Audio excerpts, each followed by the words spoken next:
What we are seeing is a shifting of the kind of sands, right? So what's really interesting in paid advertising is historically you do Google and Facebook. They're the two platforms that have most of the users.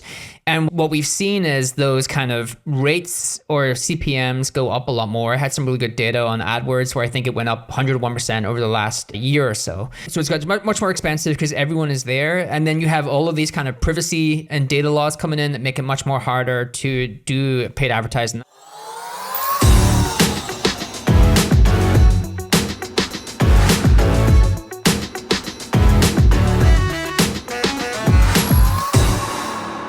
Hey, welcome to another episode of Marketing Against the Grain, your podcast that takes you behind the scenes of what's next in marketing and growing your business. I'm your co-host, Kipp Bodnar. I am joined as always by my co-host, Kieran Flanagan, and we have an exciting topic for you all today. And that excitement is we're talking to you about the next great marketing disruption. What is happening right now, kind of behind the scenes, that is going to change how anybody who grows and markets a business does their work over the next 10 years. We've taken the curtains, we've opened them up. We want to show you what's happening so you can watch it in real time and evolve and be ahead of everyone else. You ready to do this, Kieran? I'm excited. Let's do this. Today, Kieran, one of the things you and I are obsessed with, we talk about the future a lot. We think about the future. We go back and forward on future-related topics with each other, I would say multiple times a day, right? And one of the things we've noticed is that the world of marketing is on the precipice of this massive, massive change. And I wanted to see if you could kind of give everybody watching the summary of what is like happening in the world that's going to cause marketing to change dramatically over the next 5 years. Yeah, if we look at the last time marketing went through a large-scale disruption, it really was the kind of, I think there may be two, but one was bigger than the other. So we moved offline to online, and we moved to online. We had all of these new channels where we could actually communicate and promote things to individuals. And then it was kind of the era of the aggregators. And so the aggregators aggregated up all the people into singular places, and we had to do these kind of tactics to try to siphon off some of those users into our websites and get them to buy our products and services. When you say aggregators, tell people like, what do you specifically mean by that? Yeah, you go right back to like when people started gravitating from offline to online, there were many search engines. Yes. And then there was Google. There was many kind of social sites, and then there was Facebook, right? And so you saw these kind of conglomerates eat up all of the different categories, and everything kind of became, you have Amazon, you have Google, you have Facebook, you have a couple of large players that are very dominant. When you want to grow a business, there's not a lot of places to go grow a large audience outside of these couple of platforms that have all of the users. And that's the kind of shift from offline to online, from kind of like these debundled channels to these bundling of channels into these large aggregators. Yeah, and I think Google is a classic example of this. I mean, Google's market share in search is 91.2%. I also don't know what the other like 8.8% of people are. I think Bing is still going. It's Bing. It's something. Bing makes like $8 billion a year. It's crazy. Bing is going to get the last laugh. They're going to integrate Chat GPT. We can get into this. But, yeah, we're going to get into this. But I want to frame up Google as the perfect example. So if you know your buyer search for things, and Google has almost 92% market share in search, you have to play Google's game. You have to participate in AdWords. You have to do SEO. You have to get deep expertise in this platform and aggregator. And the same thing, I would argue, happened with email marketing. The same thing happened for a long time in social with Facebook, right? Like there were kind of pseudo monopolies that if you wanted to grow a business, you had to become grade A professionals at winning, right? And I think you are here and I am here to posit to everybody that's actually changing. And what does that change look like? I think what we are seeing is a shifting of the kind of sands, right? Like we're seeing some of the bundling. I think you could potentially argue it's going to become debundled. So let's go through a couple of places that I think is much more obvious than others. So what's really interesting in paid advertising is historically you do Google and Facebook. They're the two platforms that have most of the users. And what we've seen is those kind of rates or CPMs go up a lot more. I had some really good data on AdWords where I think it went up 101% over the last year or so. So it's got much more expensive because everyone is there. And then you have all of these kind of privacy and data laws coming in that make it much more harder to do paid advertising. That's why you see a lot of the kind of people who are relying on Facebook or companies relying on Facebook have really horrible earnings because that is not as effective. So I saw some really interesting things, right? Like Google AdWords, there it is. The cost per lead has increased by 91%. Woo! That's spicy. So that is a lot of money you have to pay to get the leads from the Google AdWords. What we're seeing actually, which I think is interesting, is like having this kind of debundling of ads and having other places you can spend that money that maybe are more targeted to the kind of users that you want. Well, hold on. Before you go further, I would like to chime in and talk to people about why debundling happens, because that's kind of what you're getting at right here, Kieran, right? Which is debundling happens in one of two ways. So like we'll use Google as an example. Like why would Google lose its search dominance? It would lose its search dominance for two reasons. One, somebody comes along and makes a better product and technology, right? Or that becomes so expensive for businesses to get leads, just as you just talked about, that other alternatives from a cost-effective perspective become much more attractive, even though they have larger market share. And normally what happens, those two things combine to cause like what we would call an unbundling, going from Google to multiple competitors in the search market, for example. And I think that's an important thing for everybody watching to understand, is that unbundling is normally precipitated by a major technology change, and it's oftentimes a major like change in the economic model. I think we're going to get into the experience when we talk about search engines. This is a little bit more like the, the cost impact, the unit economics, like how efficient is it to advertise on Google AdWords. And so again, Google AdWords is still the dominant place to spend your money. We have not seen the shift happen, but like there's some interesting things happening. So Uber and DoorDash, they actually recently announced, Uber announced its advertising network. So it shows ads to riders as they travel to their destination. DoorDash announced they're expanding their ad network to include more self-service option for advertisers. So DoorDash and Uber, if you want to spend your money, have this kind of engaged audience, and you as an advertiser can go and advertise across their ad networks. The other one that I thought was really interesting is like when you're on a plane, you're kind of stuck there having to watch the in-flight entertainments. And so the planes have kind of built this kind of digital advertising for that flight, for flights. They think that market is going to be worth, like digital advertising on planes will be worth about $3.3 billion by 2030. And so again, it's another example of other areas that you can spend your money to an engaged audience. And you could argue whether they're engaged or not, because they're kind of stuck there. Kieran, I have a hot take for you. One of the reasons that advertising is going to become unbundled is because a lot of the traditional advertising that was offline is about to have all of the same mechanics and trackability of online. And what you're talking about with Uber, DoorDash in the airplanes are all types of out-of-home advertising. And you and I have a friend named Sam Malakarjanan who has a great startup called OneScreen.ai, and they are building a marketplace and smart tracking and analytics and everything for all of this out of home. And like disclosure, I'm an investor, but like, even if I wasn't, I think that is a huge future part of a marketer's mix, because you can now like run campaigns and like then do retargeting on Facebook for people who like passed your digital billboard. Like that's a game changer and a way that you couldn't do that before. And so part of like this unbundling that we're going through is happening because old ways of doing things are now modernizing and becoming real viable options to things like Google AdWords and other things that were kind of the only game in town for a long time. Well, it's the optionality to spend money and be able to like look at the return on that investment. Yes. And there has never been a better business than Google AdWords in terms of the dollar in, dollar out. Well, yeah, but do you know what the cost per thousand for folks watching, CPM cost per thousand, of average cost per thousand for out of home is versus like digital? No, pennies. It's $1 per thousand, and the average digital CPM is somewhere between $25 and $35. Wow. And so that's like orders of magnitude cheaper, right? And when this comes back to my point around cost savings, right? As a catalyst for unbundling. If you can have something that's orders of magnitude cheaper, you're willing to settle for some change in tracking and ROI and everything because of that cost savings, right? I think that's a good way to think about it. Is we went online, we kind of aggregated into these platforms that could show us the return on our dollars.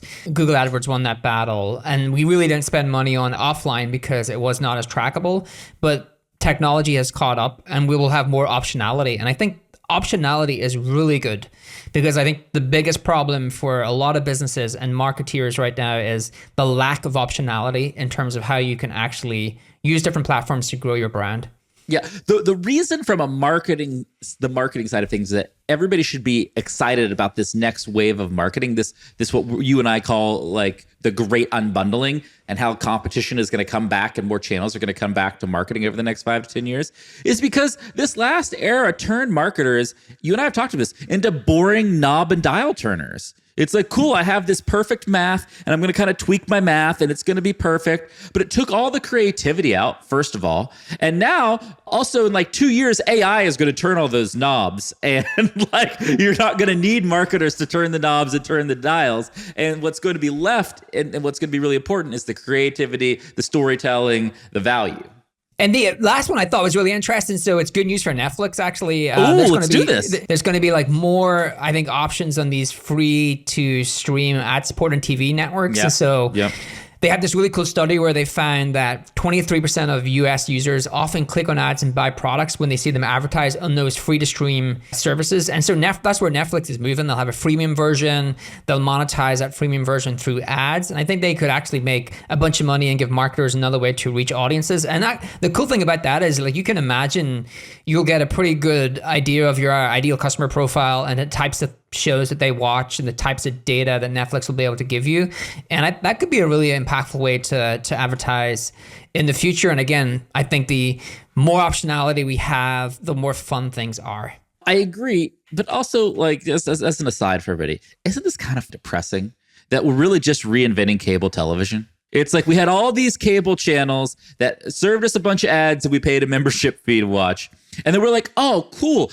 I don't watch all that stuff on cable. I just want to pay for the stuff I want. Streaming's awesome. I just pay for the stuff I want. And then instead, we now have all of these streaming services with all of these like subsets of content that we're now going to pay a fee and get shown ads for. We're going to have better tracking. It's going to be better for marketers. But as like a consumer, it's kind of sad to me that like we didn't innovate on entertainment more than I was hoping we would. Well, you won't see ads for it because you'll pay for, it's like YouTube, right? Like you won't see ads because you'll pay for the premium version. But there'll be some hybrid model where a bunch of people are paying, $5 a month plus seeing ads. Maybe. But I think what they realized was that the streaming is really expensive.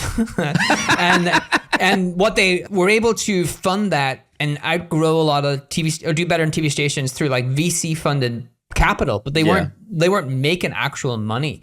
And now they have to make money, and the only way they can do that is like, oh, it turns out the TV model is maybe only one of the ways you can truly build great content and still actually make money. Yeah, we're making a better cable versus a whole different entertainment experience. I'm a little bummed out by that, but I understand. But I want to get back to the unbundling. You shared some great data. We talked a lot about the unbundling of advertising, how out of home is going to really change, how there is going to be more dominant players in advertising because of Google and Facebook's slow decline of dominance over the next decade. So if we posit that advertising is becoming unbundling, which I believe it is, what should somebody do about that? Like, what would you do in a world where you can't just spend all of your ad budgets on Google and Facebook for the best return? It really depends on your industry, right? Like I think that you would want to test these different ad networks to see if any of them are worth your time and effort. So there's like, which ones have enough scale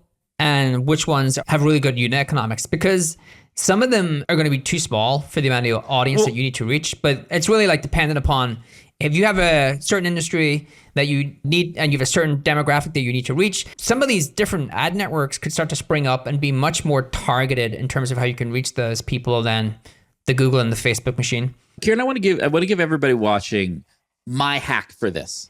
When we talk about creativity and marketing, we often talk about like pretty design and like brand campaigns. That's not what I'm talking about. I think the best use of marketing creativity is problem solving. And if the problem we're trying to solve is advertising on bundles, is that, because it's becoming more expensive to advertise on Google and Facebook, I need other places to advertise, then the first thing you have to do, the best hack you can do, is go find who are the gatekeepers of the audience you care about. And in the early days of HubSpot, for example, one of the things we found out is that there were these great marketing LinkedIn groups, and these people ran these LinkedIn groups, and we could sponsor a weekly update to that LinkedIn group, provide valuable content, and generate a ton of leads and interest in our software because we just simply did one-to-one outreach to that group owner and said, hey, is this something you want to do? How do you want to approach that? And that's like an old school example. I think there are new school examples for people who have big audiences on other platforms or even niche media companies that have big audiences. But I think if you don't go out and see and are not very clear on who has that audience, then you're just going to be stuck on that Google and Facebook hamster wheel. Right. I think there's a chart you could build, which is size of audience you need to reach. Early stage, I think these niche platforms could work much better. And then, unfortunately, as you get like large and need to reach a large audience, you're still kind of in the Google and Facebook monopoly. But maybe over time, they get dismediated. There's going to be different options to reach large audiences, and that will be good for all of us. I completely agree. So it seems like on the unbundling, we think advertising is going to unbundle for all the ways we just talked about.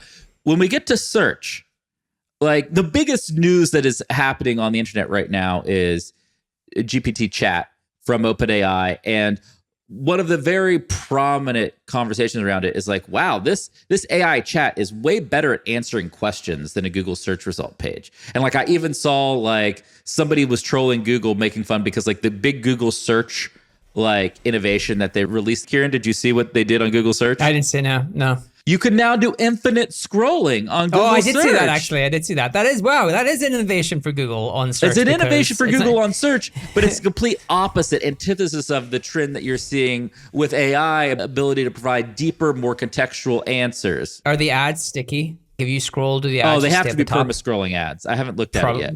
You're looking at it in real time. Ladies and gentlemen, the marketer in him can't help it. He's like, I know I should be doing the show. I haven't got it yet, but I bet you it's like these permanent ads.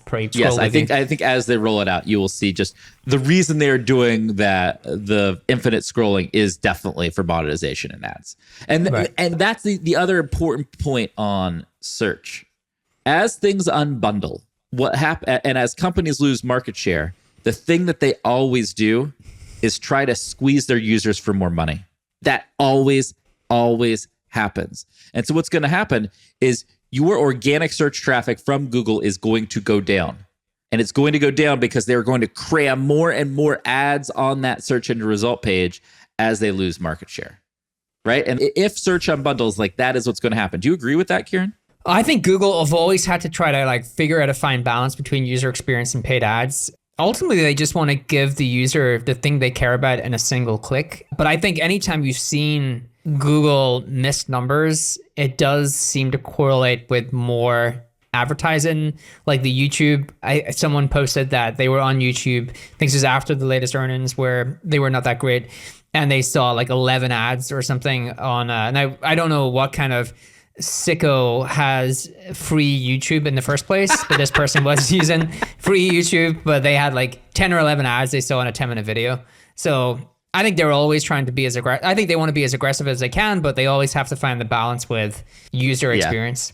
For marketers, as we see the great unbundling happening, what we are saying is there will always be monetization pressure.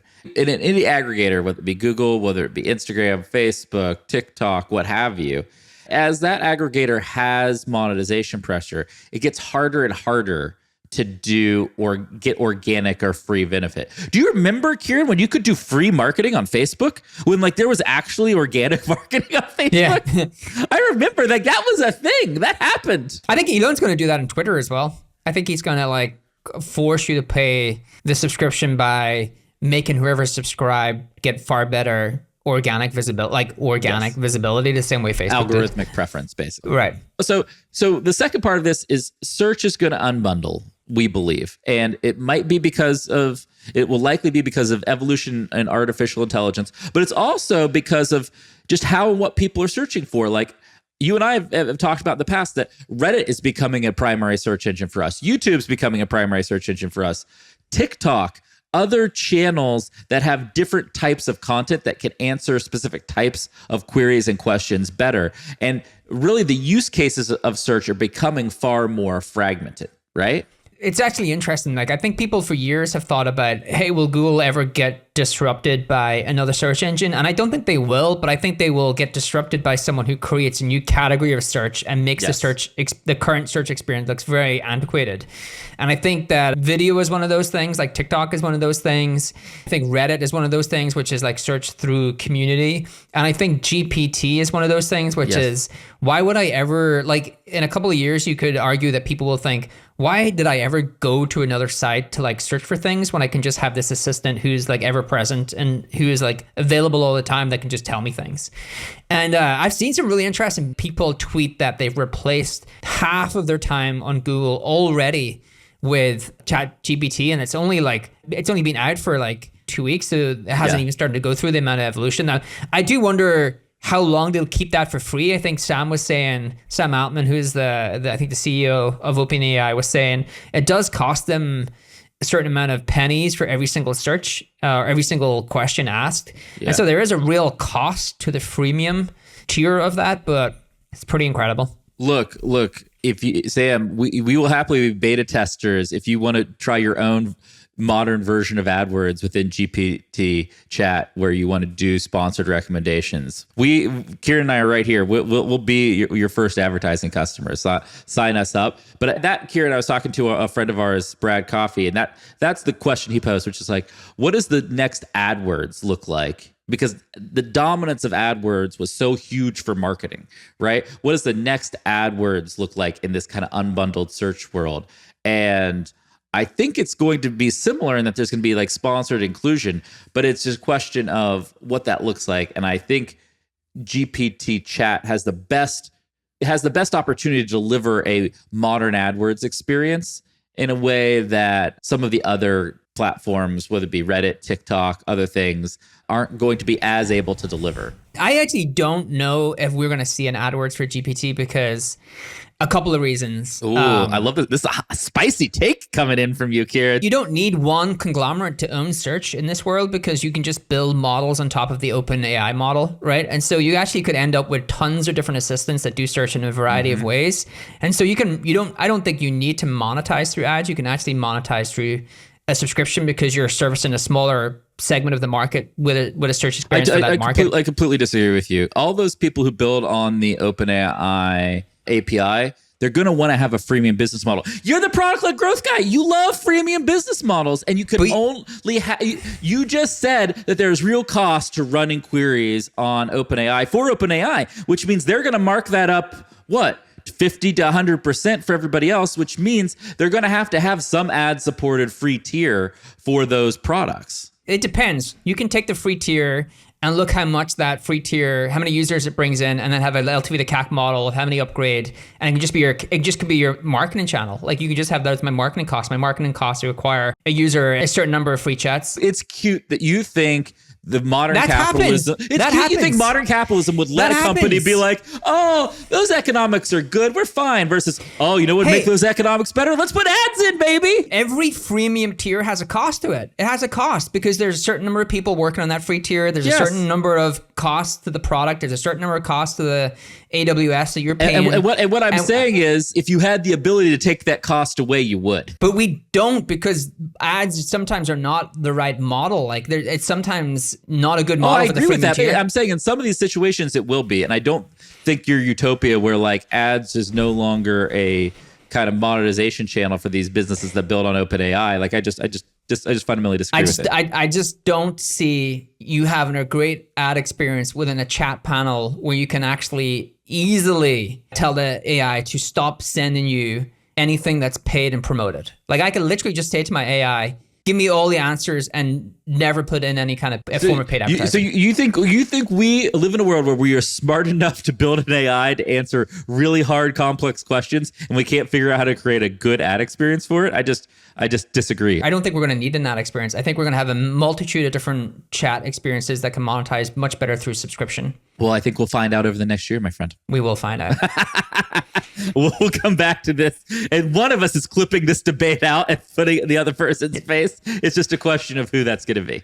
Yeah, I think for your thing to be right in terms of ads, there needs to be like a winner takes all in the search market. And I just don't think there is going to be. Not necessarily. I kind of disagree with that as well, because you could have a kind of an AI AdWords marketplace that plugs into any of these different tools built on GPT chat and make that work. We're going to see from Google. I did see someone who built a bot that spliced together GPT and Google, like it spliced together, it would pull you back the search results, but then overlay the chat experience. And so you could maybe combine both. We're going to see Google are working on something. They're not dumb. Oh, totally. So they're not dumb. And they're going to work on something, and we're going to see how that experience works for ads. I'm hopeful that we may reach a point where we do not need ads in that model and you can monetize it in a lot better ways. I would love for that if it was true. I just am a little skeptical of it.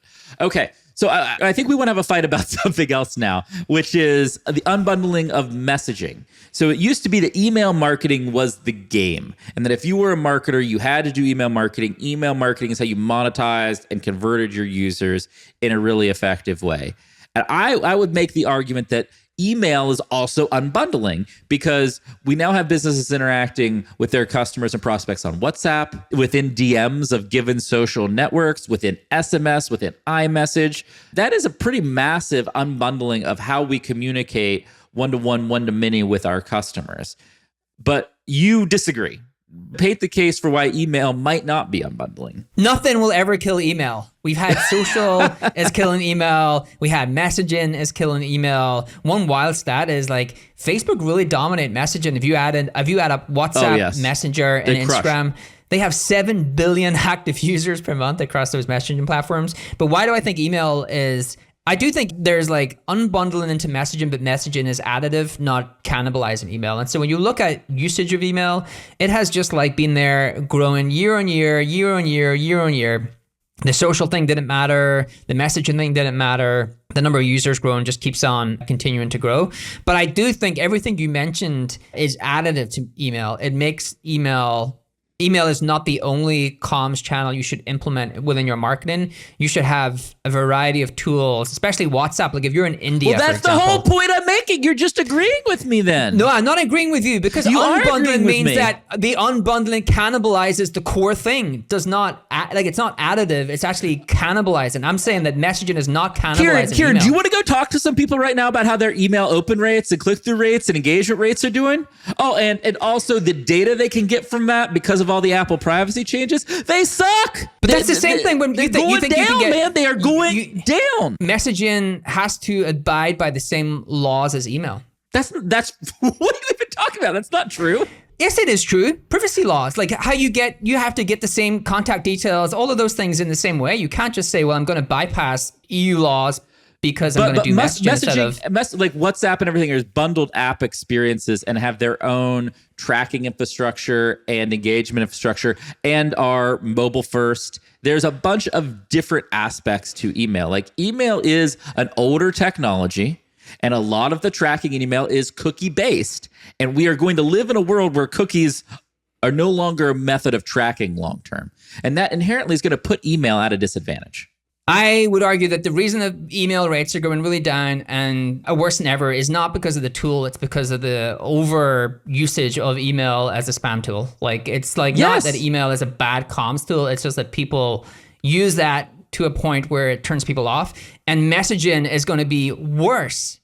It's going to be worse because it's actually going to be worse if we start to like lean in and do all the same things. I completely maybe it has with you. its moment. Maybe it has its moment in the sun where it's like. First of all, my argument isn't that messaging tools are not an incredible thing to add into your playbook and add into your like comms channel, but it is not cannibalizing email. They don't you're not going to swap out email for WhatsApp. You're going to add WhatsApp into that is fundamentally just not true. Okay, you will rip out all of HubSpot's email and replace it with WhatsApp. But I'm saying that the monetization rates on messaging apps from experiments we've even run at HubSpot, like on WhatsApp, are higher, and engagement They are rates higher are for a higher. far smaller number of people. For a far smaller number of people. It's not that far smaller, especially outside of the US. Like if you look in Latin America, for example, that is a very different game. I actually did say, before you jumped in, I actually did say there are certain countries where WhatsApp will likely be better. I started with India but because of how consumers use those tools. Yeah, well, I guess that's what I'm saying is I think the best user behaviors evolve. And I think long-term, the best messaging user behavior in Latin America or Europe or what have you will eventually migrate across the world. And that's going to put email at a disadvantage. Email is still important, but it's not the only messaging alternative like it used to be. And that is the whole, like when you're saying something's unbundling, it's going from the main thing to an important thing that now is surrounded by other things of growing importance. And that is the argument I'm making. Is email is still important, but wow, these other messaging channels are important and growing in importance, and email is declining in importance. Yeah, I argue that none of these things have put a dent in email's usage. That's all I said. It turns out that we don't even know how to argue, but whatever. But what we are saying is, I think that what we're both saying is that email is unbundling because there are multiple messaging channels that you now use to engage with your prospective or current customers, right? Like, okay, we believe that to be true. And if you are just focused on email, you are sacrificing growth in your business. Yes. Right? Don't you agree with that? I do think I think you're right. There's certain countries where it's going to be based upon consumer usage. Like if consumers actually gravitate towards a message and app versus email, that's the way you're going to need to reach those users. But I do agree, like email's being unbundled, but it's still incredible to look at the growth of email has just very, very steady. Like it has never not grown year on year, which I think is incredible. Yeah. Look, I think email is a very valuable messaging tool. We've got a lot of others. And if you're a marketer out there, you have to diversify past email. We've had a long debate here. The show has run a little long. I'm sure producer Darren will do some slicing and dicing magic and make the show where it should be. But I think this is an important topic, Kieran, because I think we really tried to frame up for everybody who's trying to grow a business out there that the channels and tactics you use are going to evolve. And not just that they're going to evolve, but why they're going to evolve, which is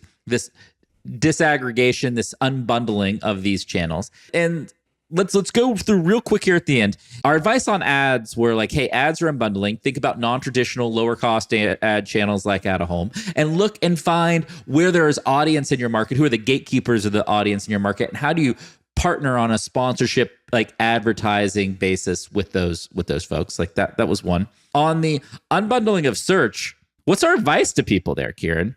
Is our advice just like keep a close eye, because there's no like true alternative yet, but it really does mean you need to participate and have multimedia formats like TikTok, YouTube, etc. Like those are growing, and community are growing channels for search. Yeah, I've been asked this a bunch actually recently. I don't think there is a great alternative to Google search being disrupted, because we really don't know what their replacement experience is going to look like and how you can interact with it. I do think something like a Chat GPT experience is not going to be good for people who are dependent upon search as a organic channel. So I think try to own more of the media channels and have more share of voice in terms of what your audience are consuming.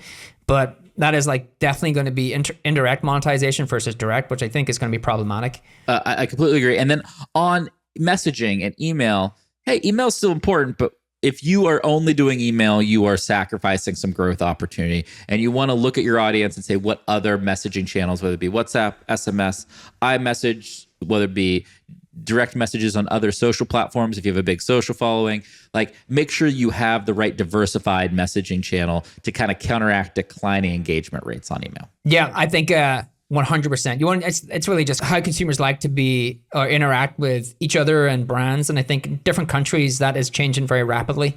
Yeah. And email should not be the only tool you use to communicate with your users. So go look to see what else your users are actually using within those countries.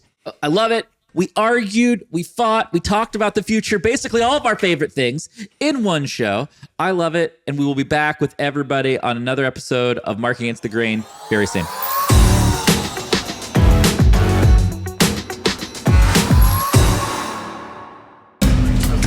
This data is wrong every freaking time. Have you heard of HubSpot? HubSpot is a CRM platform where everything is fully integrated. Whoa, I can see the client's whole history, calls, support tickets, emails, and here's a task from 3 days ago I totally missed. HubSpot. Grow better.